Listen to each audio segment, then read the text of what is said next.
Hi everyone, Jake Goss here. In today's video titled The Content Engine, I'm going to show you how you can produce pieces of content that will rank very highly on the first try, so you can advertise and scale it and improve the clicks and rankings later.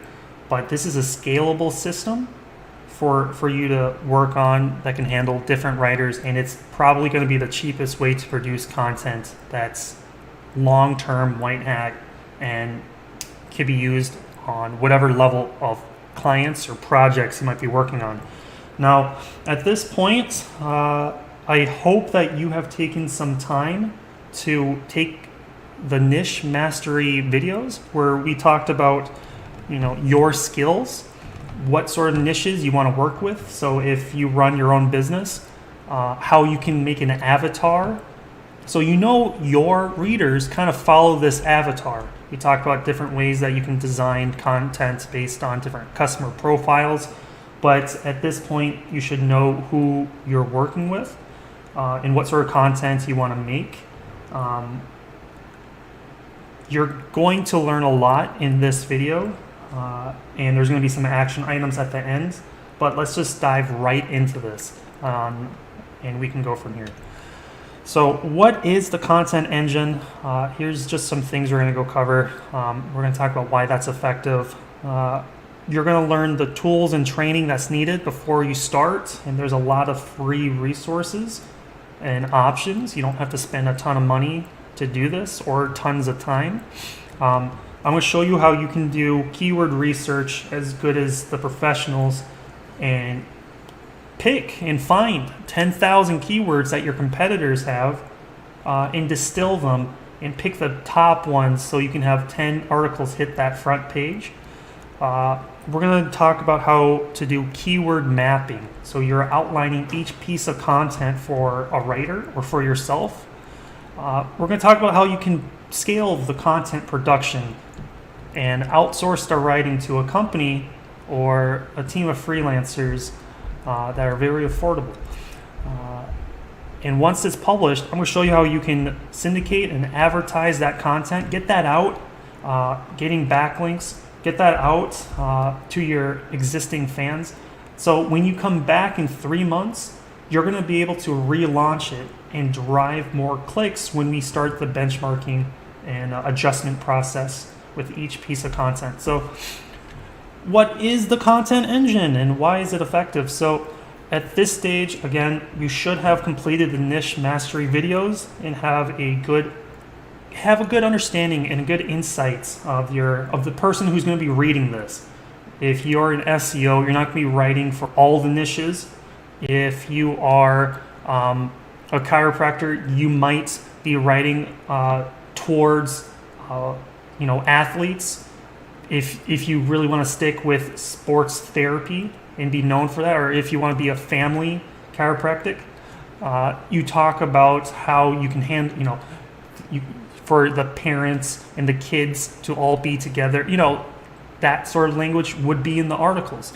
But the content engine solves the bottleneck that's in every SEO project.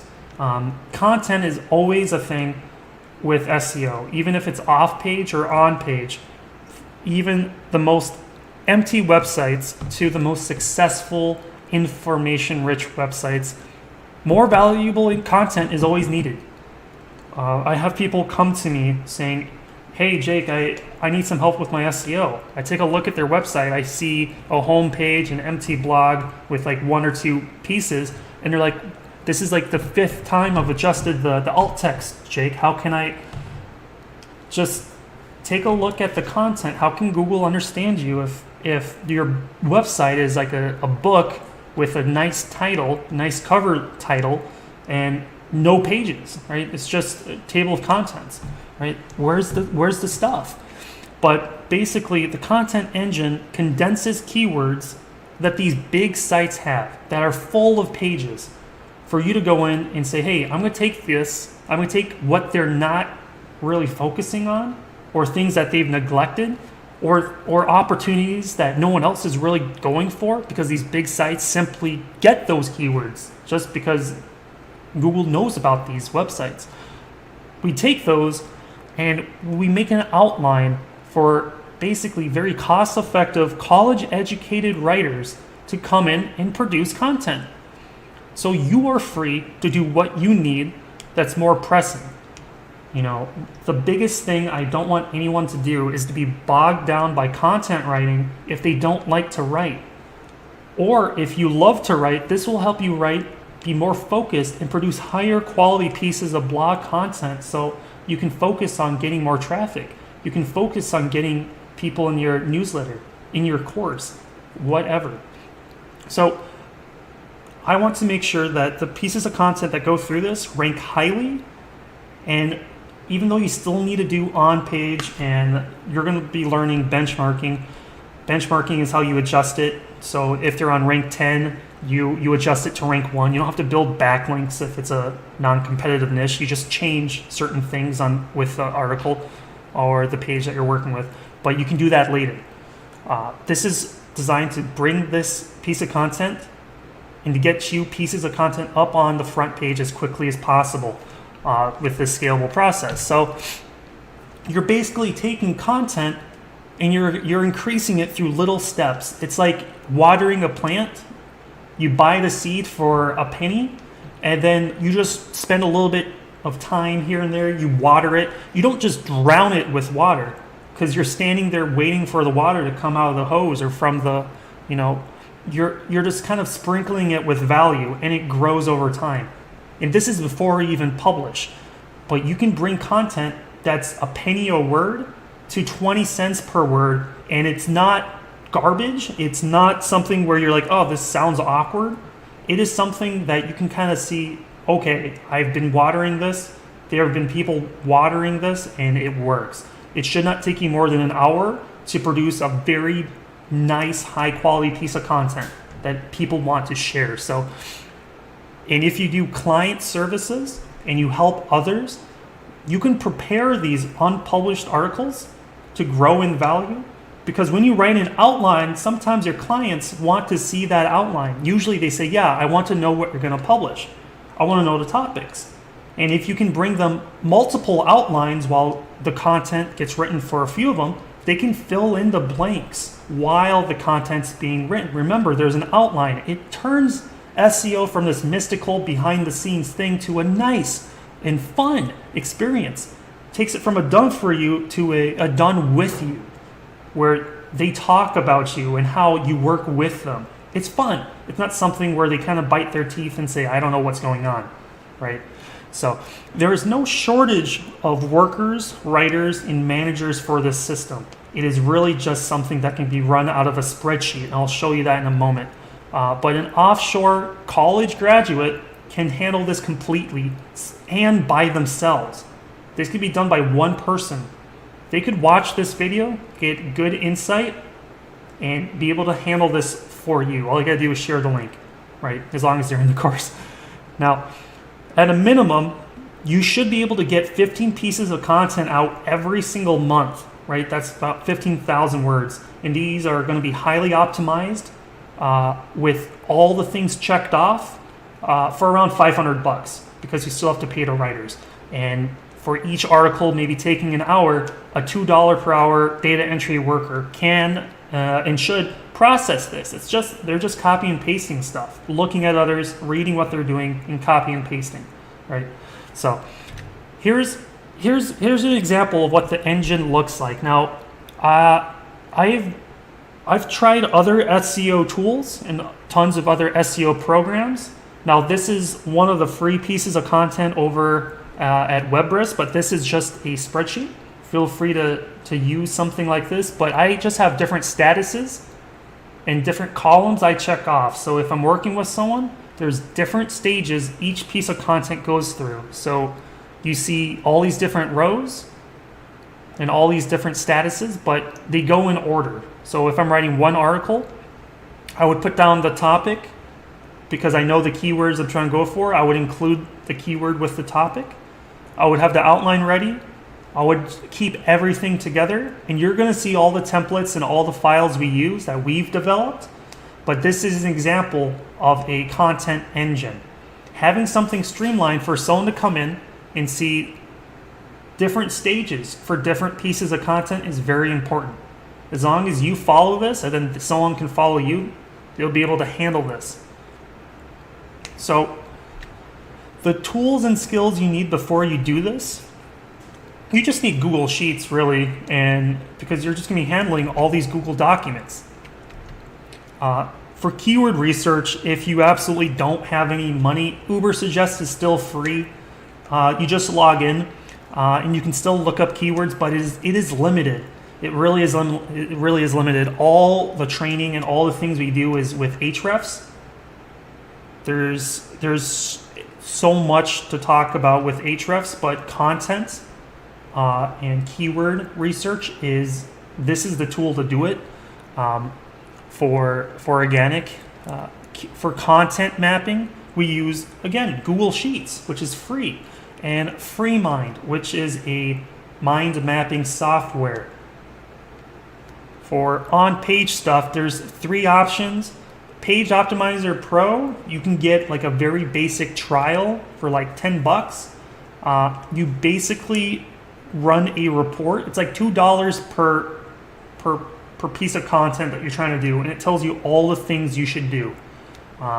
Their unlimited plan is like $30, $40. Now Surfer is a bit more advanced. You can do a lot more. You're able to kind of put together maybe 20, 25 reports a day, but the cost is a little bit higher.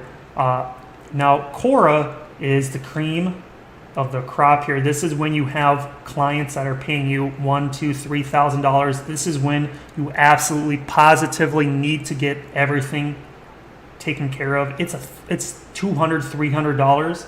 It's where you want to strive to get to and get people using Quora. It just gives you, it combines everything you need for on page. It's fantastic. I really can't say enough about it. Project management, though, you just need someone to look at that Google sheet at the engine, just to see what stages you're at. And again, the content engine could be any tool you use. It doesn't have to be a sheet. It could be Asana. It could be Trello. It could be whatever. Just make sure that there's different stages.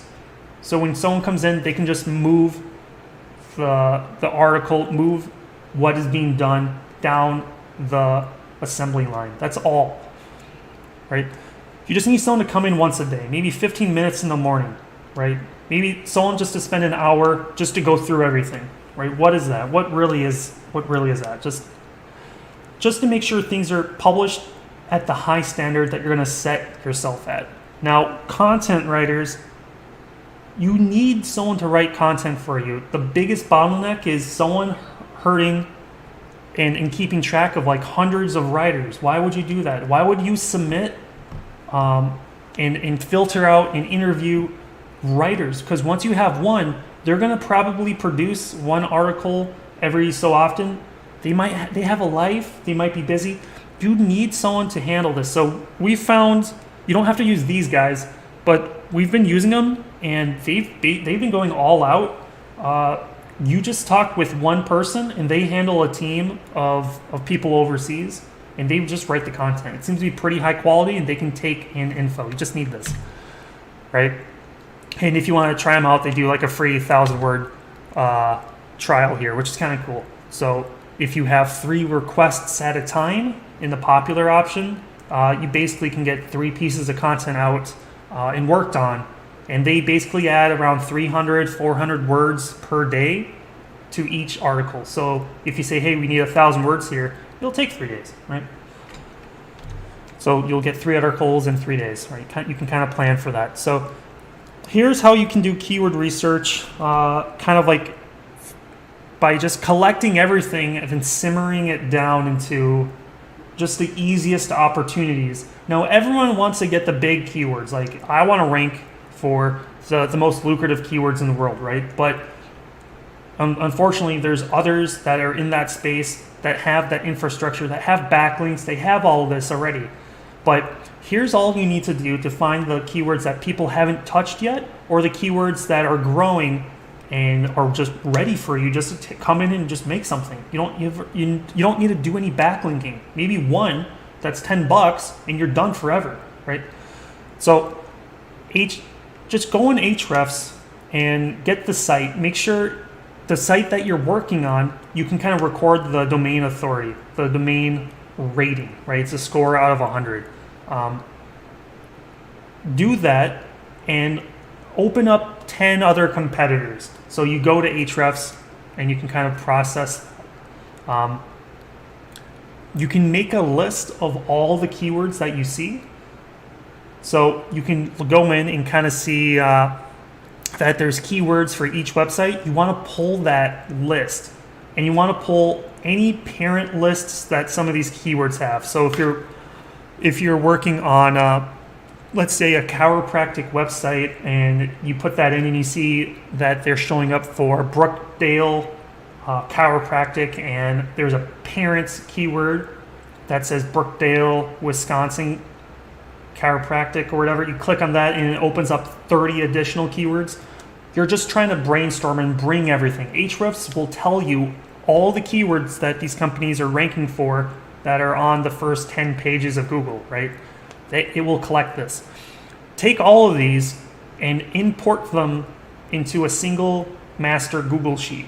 I like Google Sheets because you can share them with people and you don't have to upload them. You don't even have to save. Everything's edited live, right? It's so nice.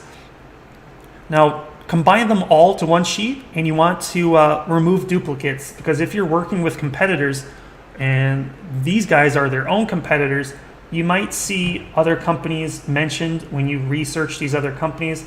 Chances are the keywords are going to overlap. So remove the duplicates, the duplicate keywords with the free Sheets plugin. Now there's 2 of them called Remove Duplicates. You want to get the one that has the better reviews, right? They're both named the same, but they both have a free plan, but one's really nice. And they don't force you on their paid plan. So filter them. Now that you have a list of keywords and the data, you want to filter them. So you can go to Sheets, and there's a little filter icon while you're in spreadsheets, in the Sheets. You want to filter out all the rows that have that are just too difficult, too competitive. And the number in Ahrefs is called KD, keyword difficulty. And the secret number is you can rank and quickly rank for keywords that are at or below the domain rating where that content is trying to rank for. So if your domain has a DR of 10, you could rank for a keyword that says it has a keyword difficulty of 5 pretty quickly, because you have pre-existing authority on the website. But if you have a brand new website where the DR is obviously going to be 0 because you just got it, right? It's probably going to be in the 0 to 1 domain rating for the next 6 months, for the next 3 months. So that's when you look at those keywords that are at 0 keyword difficulty. Doesn't mean that they're useless. It just means no one's really, the scene isn't really competitive. There's not a lot of articles or pages that people have. There might be just 1 or 2 other people in the whole world that has a page trying to be optimizing for this keyword. You also want to try and filter out keywords that have a low volume. So depending on your niche, try and get like a minimum of like 10 or 100. If it's a service company, like you do roofing in Minneapolis and you're able to work on the suburbs, chances are you might want to change your minimum to 10, because the amount that you get per customer is so high, it's okay. But if you're working on a blog, try and get a minimum of 100, and you'll be able to see them. So try and bring those rows together, so all you see is just the easiest keywords that have good volume for you to start. Now highlight the rows in green, in shades of green. Light highlighter green, meaning it's fantastic. You should definitely do it. Kind of medium green, like this is a good choice. We should do the ones that are highlighted first, and like dark, very very very maybe pale green. Have your own little system here. I just have this intensity because this allows us to know, hey, this is where the money's at. Look at this, right? If it's orange or yellow, we have tried labeling that, and it's just like, hey, let's look at this later. It's not really related, but it's kind of nice to have. You know, it might be something like, hey, we are a pressure washing company, but there's some stuff in here about window cleaning. Now, we should do this later. So I might do this as a bright orange or a bright yellow, depending on how far out. But you want to stay within basically the niche. You don't want to just rank for everything under the sun. You just want to focus on where you're at. Add this to a blank sheet. So you just have nothing but green colors, right? Or yellow if there's some good stuff, or orange. Pick the top 10. At this point, you've taken 10,000 keywords. You've filtered out like maybe half of them. You've taken a look. You've filtered out another half of just keywords that don't have enough traffic. You're left with like probably 1,000 to maybe 500 that are just pretty decent. You're looking at them and you're saying, hey, some of these are actually really good. There's no difficulty. Maybe the search might be 300. Maybe someone's looking up, maybe you're selling cars and you looked up used BMW for sale, and you're like, holy crap, my client does this. They sell used BMWs across the entire country. This is great. This is exactly what they want, right? Pick the top 10 keywords with the lowest keyword difficulty. So if there's more, just look at the ones that have the lowest keyword difficulty. And use your judgment here. So KD is kind of how easy it would be, and you want to go for the easiest ones first, especially if this is a brand new website, right, that you're not getting tons of traffic, right? So this is an example of a list. So we're combining keywords to a list. So this is for a solar company because they make a lot of money. We like solar companies. They do good. And we filtered out keywords that are less than 5 in keyword difficulty. And you can see that there's a lot of these companies being reviewed, but there's also other related keywords within solar, like solar power space heater that gets searches, and all these other things. So bring that together, and once you have that, it's a step you should only do once per campaign, right? Once when you start to get traffic, right? Because you're going to start to produce content with it. You want to go through and get all those green articles written. All those keywords should go into an article. Now, each keyword needs to go to its own piece of content. If you want to try and combine all the pieces of all the keywords together, it's not going to work as well as you think it would. Just if you keep things individual, you're going to see results because you can still combine those keywords together and find other related keywords within that topic. But you want to be able to outline a unique piece of content. And I'm going to show you how you can basically just take one keyword and extrapolate all the other keywords you need, right? You don't have to do all the keyword research to kind of expand on this. You just look at your competitors, because the competitors are what is working, right? Google is showing what people want, and if you can show them something better, you're going to take them over. So when you have the keywords, have them be approved, right? Show them how it works in the overall sitemap, in the overall scheme of things. This is where the free mind map comes into play. You want to copy the existing content mapping tools, the template, and you want to Google the keyword. You want to find that keyword and type that in.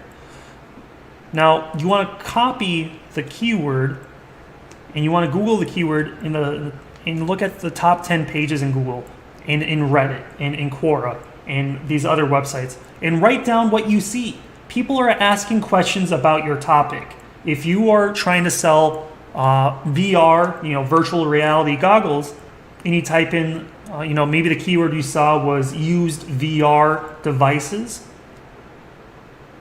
you're going to be able to type that in, and then you're going to see a bunch of pieces of content, questions that you see, common things. Click on the sites. You're going to see what people are saying. You're going to see how those pieces of content are developed. Add that to the content mapping outline, to the content mapping template. Make sure you write down questions that are being answered and write down questions that are not being answered that should be answered, right? Now outline them with H1s, H2s, H3s, and image ideas where you think they should go. So if the H1 is just the unique title to this piece of content, and then the subtitles, the subheaders kind of help you space it together. So don't go more than 10 or 12 H2s. That's why there's H3s, H4s, and H5s. So kind of group it together, have a hierarchy, right? Run an on-page scanning tool for the keywords. That's where Page Optimizer Pro comes in. This is where those tools come into play, because it tells you what you need to get in the front of traffic. It'll tell you what you need to do, and I'll show you examples. But you want to add the screenshots to a Google Doc. You can print off everything on a page in these tools, or you can just take a nice screenshot.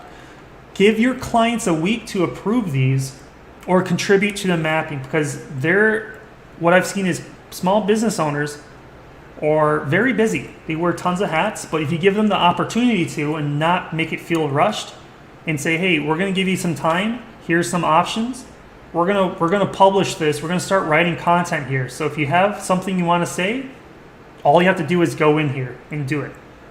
If you have spreadsheets, they can just go into the spreadsheet and see how everything's going, and they can just click and add if they want, as long as you show them how that works. So this is an example of a sitemap. Now I got this from Ruan Marino. He's a cool guy. He's brilliant when it comes to scaling. So when he showed me this, I loved this idea. So we have a sitemap before you even develop the site, and you can add this to FreeMind to kind of have an overall big picture, top-down sort of thing. But when you're developing, you can kind of show the client, hey, this is where this piece of content would go under. It would fit within here, right? Here's the content template. So when you're going in and you are outlining the content, you're just trying to make sure that you have this layout, this sort of outline, because now in column C, in the right-hand column, a writer will go in and try to flesh this out. The client can go in and add a paragraph to whatever. They can add in their own spin. They can add in their own pictures or videos to it. All I have to do is give this to the writer when they're done, and then they're just going to add another 1,000 words on top of it. They're going to build on what the chiropractor said, right? And there's little sheets on note taking if you're going to look at Reddit, Quora, Ahrefs, Google. Here's some of the screenshots from an SEO tool. So these are things that they'll tell you, hey, if you're trying to go for this keyword, just say it in the meta title in the H1, but don't use the keyword exactly in here, and here, right? These were the recommendations it gave me, right? It's different for different niches, but it will tell me alternative keywords to add. So there's screenshots of, hey, you should say this keyword several times. Make sure you say this keyword. Say chiropractic care a few times. It's a related keyword. It's a LSI. So give that to your writing team so you can scale the content. They have the same sort of skills you have, but they're run, these vendors are kind of run as a content mill. So all they do is write and produce content. But when someone gives them an outline, they're able to do a lot more and do better. And when they see that, they don't just write 1,000 words and hand it off. They know what they're writing for. You've done the thinking for them. For a writer, they can handle this. And these writers range from a penny or less to 20 cents a word. But if you can, set a limit, 2 cents per word, or maybe $25 per article, as long as it's unique. Basically, we do have a list of about 20 companies that do provide writers that can use research and drafts and stuff, but you can give them the content map and the outline and the on-page research. If they can take that, then you know that you're going to be growing this piece of content. There's value there. You basically give them fertilizer and they just grow with it. So with Content Tillo, they write 300 words a day per article, and they can do 3 or so articles at a time in a queue. So once you get them back, just publish it.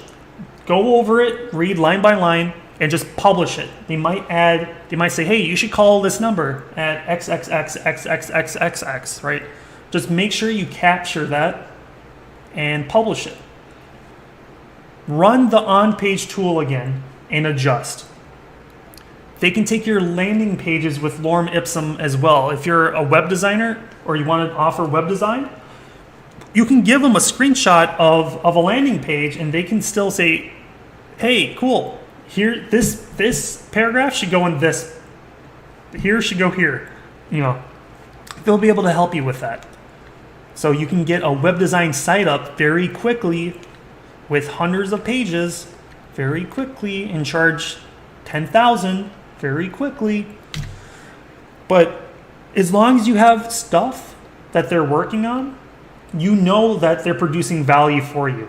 Just give content and an outline and research to them and wait. Because with my vendor, I just log in. They have a portal. I just log in. I just upload the content map. I upload the on-page screenshots, and that's it. That's all I need. Because that on-page tool tells them, say these keywords a few times. I'm not trying to rank for a billion keywords. I want to hit the front one rank for this keyword is in the short amount of time as possible. It takes maybe 15 minutes to prep and send it to them, and maybe another 15 minutes to kind of go through and double check their work and maybe write some stuff, maybe upload a picture that the client says. The client might say, hey, it's too late for me to give you this, right? You just copy and paste, right? It's not a big deal. Now, always have content maps ready to go in. Like, have a backlog, like have pieces of content that's going to go in, right? This is basically going to be a raging engine that's going to be working. You don't want to have the engine running, consuming your time, your money, right? The fuel. So when content comes out, make sure that there's content in the queue, right? That's why you have a spreadsheet. That way you can see the progress. That's why you keep track of this. But you want to deal with one project manager and not handle the writers. Have them handle the writers. Save your energy.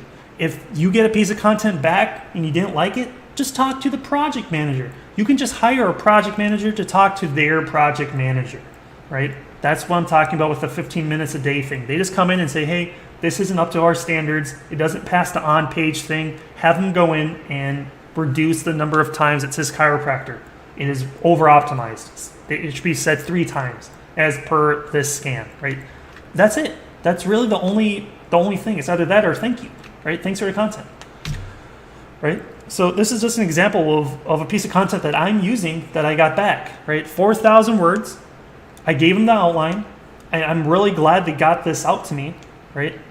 I put this through a plagiarism scanner, their SiteLiner and Copyscape. They said it was fine, 100% good. So they didn't copy and paste this. They didn't spin content and rewrite it. This is good. This is unique.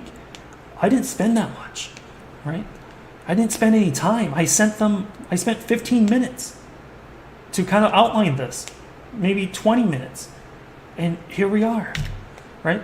You want to still, when you work with someone, if you're not going to use a vendor, like a trusted company, and you're going to be using just random writers because maybe you saw that they were a penny a word or maybe half a penny per word, oftentimes they get stressed out. Then you just copy other people's content because they have to hit a deadline, right? Writer's block.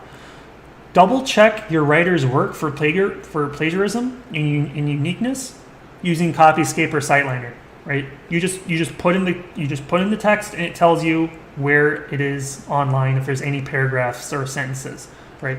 If you do see something like that, maybe 95% unique is a passing grade.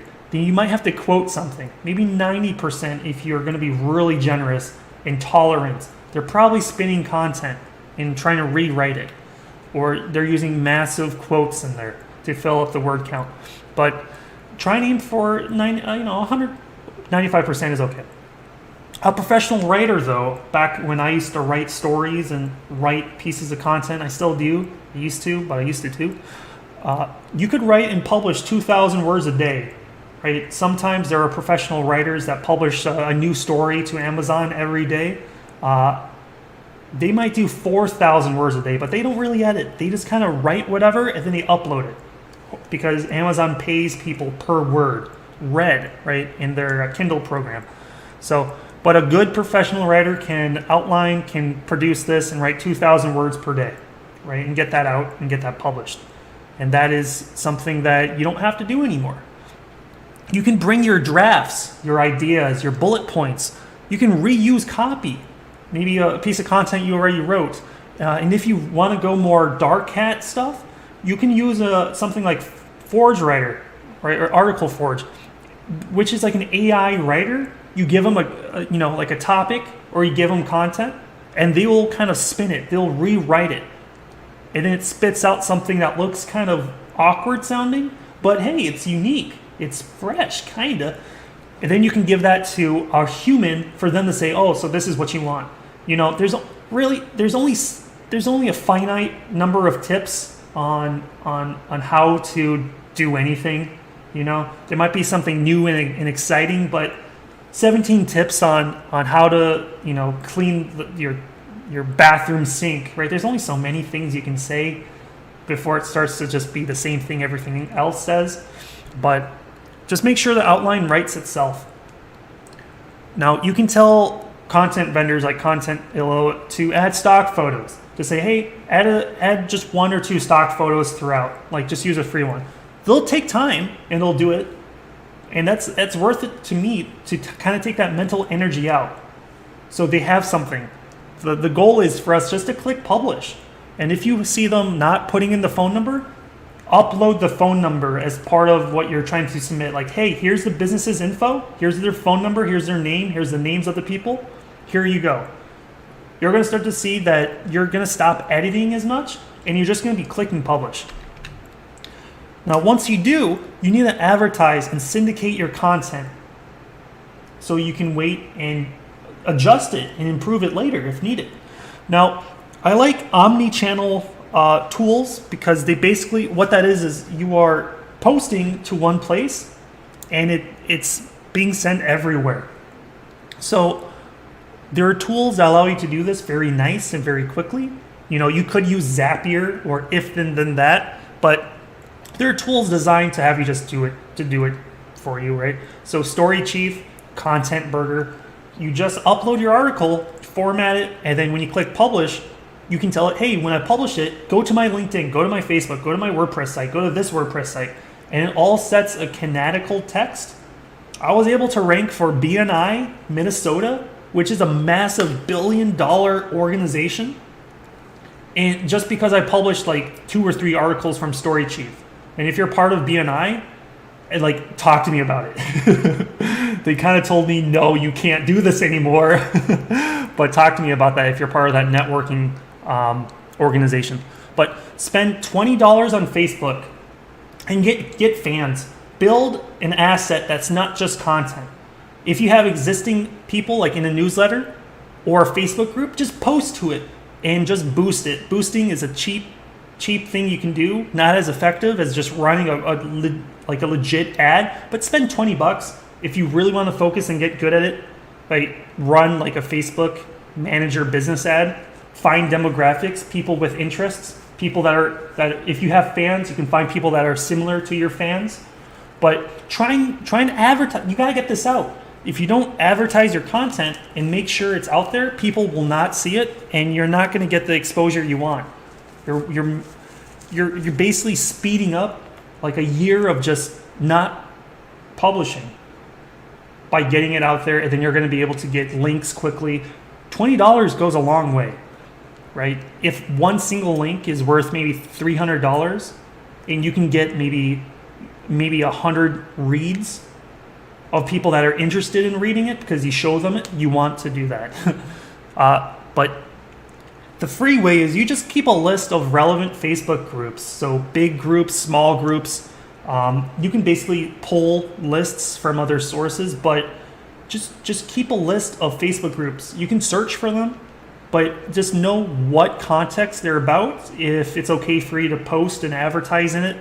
But if you can go in, say, hey guys, have you seen this? You can leapfrog your content. I learned this from Mark Falzon. Fantastic way to kind of get content out. So he did this professionally over at Jump Cut and a few other projects that he's on. But what he does and what works really well is post to the smaller groups. So if you have a new piece of content and you're not super well known, the biggest media sources, the ones that republish all the top trending articles, aren't going to pick you up because you're unproven. So take your content, post it to the small groups, like grassroots. Just post, like paste the same thing. That's why you have this list. Just go through, paste, saying, hey guys, have you seen this? People will see it. Then you can start to see that other people are sharing this. If you're keeping track of this, you're going to be able to see stuff. When other people are sharing this and talking about it, if it's something that people are sharing about it, share it to the even larger groups and saying, hey, this got shared on these other platforms. Some of these guys liked it, right? You'll be able to see it because people are liking it. They're clicking share. That's when you mention that to even larger groups, and then that's when the bigger sources and content roundups pick you up. Hell, you can pitch it to them and say, hey, we're kind of big over here. But after you spend $20, after the first few days, you might have to adjust something, right? Maybe there's some things you forgot to change, or maybe people are asking you questions, because that happens when you publish content. People just come to you and say, hey, I read your article, I had a few questions. Well, if they read it, if you answered it, they won't have any questions, but they'd be happier. They would probably reach out to you. But you might not need to adjust anything, but you should wait a few months, because that's how long it might take to get it fully indexed in Google. That's when you have data. You have at least a few months of data, and that's how you can go in and adjust it in benchmarking. So we can ratchet up the clicks and the click-through rates. So